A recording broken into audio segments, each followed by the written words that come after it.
এই দেখো গঙ্গায় এসে জল তুলছি।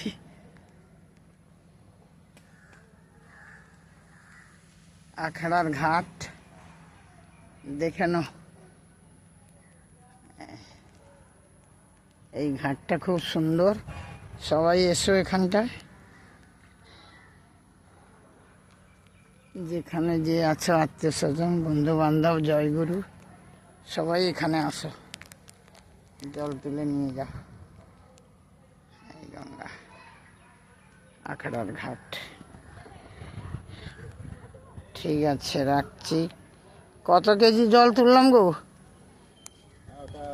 বড়টা 20 লিটার হবে। হ্যাঁ, আর এইগুলো মনে হয় 10 লিটার হবে। হ্যাঁ, তাহলে 30 লিটার। হ্যাঁ 30 40। 40 লিটার জল তুলে নিয়ে যাচ্ছি। আর এইটা তোমার এটা মনে হয় 5 লিটার। হুম হুম, 45 লিটার হবে। হ্যাঁ ঠিক আছে, 45 লিটার জল তুললাম। সরি। এই জোয়ার দেখো তোমরা কি সুন্দর লাগছে। ওহ, এখান থেকে যেতে ইচ্ছে করছে না মা গঙ্গার কাছ থেকে। মা গো মা, আর দেখা হবে কি না হবে। যাচ্ছি তোমার কাছ থেকে বিদায় নিয়ে।